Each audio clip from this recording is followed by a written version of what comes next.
I turned Minecraft into an office job. After you make your world, you'll spawn in a cubicle, and you'll have a chair to sit in, a desk to work at, and some drawers to keep your paperwork in. If you keep your head down and type at your keyboard for 8 hours, your boss will come by and reward you with a little picture to decorate your office. And you actually worked through lunch, so you're going to be pretty hungry, so you can go to the break room where there's some cookies and stuff in the cabinets, and just like in real life, you can eat your coworkers' food from the fridge. You can just keep doing this every day and get a bunch of new decorations for your office, but eventually the break room is going to run out of food and your coworkers are going to start poisoning theirs, which is not great. In a regular office, there's like a truck that delivers food, but this would be an opportunity for you to escape, and we can't have that, so your office is just permanently out of food. You can only work half as hard when you're starving, which means you'll get office decorations half as often, and since we can't have that, you're going to have to start eating your coworkers. By the way, you can download this mod at Fingies.com, and I set up a server at play.fingies.com where you guys can all eat each other, but you should probably finish this video first or else nothing is going to make sense. Anyways, if you unalive your coworker in Minecraft, they'll drop their body parts, and you can use the microwave in the break room to cook them. After you eat, you'll be ready to get back to work, and you might be thinking, clicking for 8 hours to get a painting sucks. I can get a painting in like 30 seconds in regular Minecraft, and that's the kind of thinking that will get you a promotion. So if you take your coworkers' body parts and you place them down on the ground, over time, they'll start to decay, and this smells pretty bad, so you're going to have to work extra hard to distract your boss. But eventually,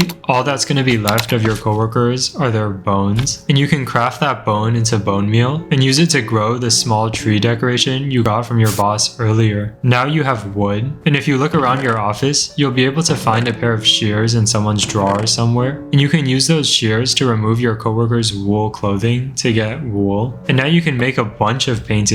The best thing about eating all your coworkers and turning their clothes into office decorations is that you're in Minecraft, so the office is infinite and there will always be more coworkers. That being said, it sucks to have to travel super far just to find them, so since we're in Minecraft, I let you breed them. Workers that are born in a cubicle will do work in that cubicle, so if you turn your own cubicle into a breeding ground, your work output is going to go through the roof, and you're going to get promoted to a bigger office with a better view. This view is actually just a painting covering up a wall, since if it was an actual glass window, you could break it and then escape. But you might be wondering, surely working in this office isn't all there is to life. And the good news is, once you get promoted to a big office, you can close the door and do stuff without your boss seeing. You might try to break down the walls and see what's on the other side, but just like in real life, punching the office wall is going to make your hands bleed way before you break anything. And if you bleed out, you have to start again at the bottom of the corporate ladder because your boss is going to be like, why is there blood all over my office? And even if you punch the wall a bit, eat some of your coworkers to heal up, and then keep punching, all you're going to find are these support beams and the construction workers that died during the building of your office. You might be thinking, I already have wood from the potted plants and human flesh from my coworkers, so I don't need anything from here. But actually, you can take this guy's helmet to help you look more cool, and you might as well take his hammer too. In fact, you can use the hammer to dig up and explore the floors above you, but you'll quickly realize it's just floor after floor of office. Although if you go up high enough, you'll find the corporate offices, which have higher ceilings, and these guys in more expensive suits. But human is human, and so you can eat them just the same.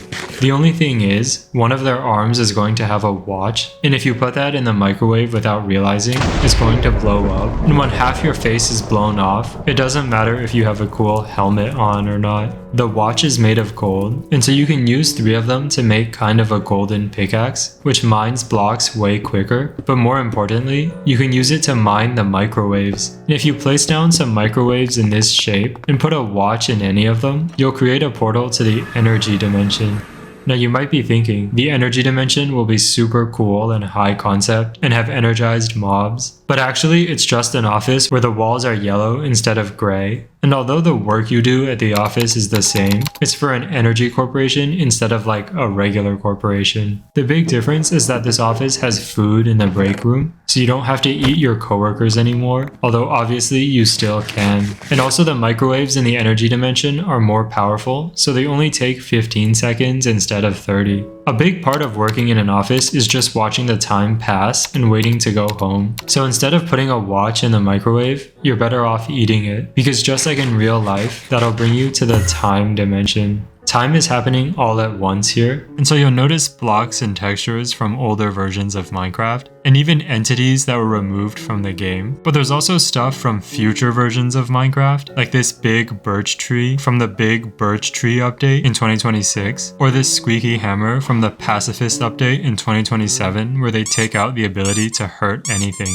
There's also Donald Trump, who actually wins the mob vote in 2028 when they bring it back. And in 2029, something unspeakable happens, so out of respect, Mojang adds this unspeakable horror. You might even see some blocks in this dimension that look unrecognizable, like this pixelated block that got added during the censorship update in 2032, or this pair of Abercrombie & Fitch jeans that got added during the unpopular Abercrombie & Fitch update. If you spend too long in the time dimension, the time gods will get you though, and so you're better off heading back to the office. As a reward for unlocking the time dimension though, I'll give you some time, which you can add to your food to spice it up a little, or you can eat it on its own to end up in the time dimension, which also shows you the future, but it's just time growing and getting harvested and growing again. At the end of the day though, no amount of spice can make being in this office interesting. There's nothing as far as the eye can see, and even if you get promoted, these blank walls are enough to drive a man insane. So I'm going to show you how to succeed in corporate Minecraft, and it's actually pretty similar to how to succeed in your real life job. For example, in both, you want to use a hammer to break the office floor to get to the office storage, and then you can look through these shelves for useful items. Most of the time, they'll just drop paper, but sometimes you'll get a bit of redstone or a spawn egg, although breaking down these metal shelves is making a really loud sound, so the storage janitors are going to come investigate, and at this point, you have a lot of options for dealing with them. You could bribe them with a gold watch, put down a microwave and blow them up, or just straight up dismember and eat them. But the one thing you cannot do is use the squeaky hammer from the time dimension. Anyways, just like how you have to go mining for resources, you'll need to search through these shelves until you find a sheep spawn egg, and also enough redstone materials to build a tree farm. And then you can head back up to the office and get to work on a fully automatic painting farm. The sheep get sheared here to get wool. The trees get farmed here to get wood for sticks, and this autocrafter makes thousands of paintings an hour. Now you can decorate your office to your heart's content, and if you somehow get bored of your Minecraft office job, you can switch out the paintings for a new and exciting look. Like I said earlier, you can download this mod at thingies.com, and it comes with all these cosmetics like losing half your skin or the ability to become an office chair. And you can join my server at play.thingies.com for Minecraft 1.21.5. There's a leaderboard for most paintings crafted and most coworkers eaten, and I'll let the top players on both leaderboards tell me what to add next time. Like and subscribe, and I'll see you soon.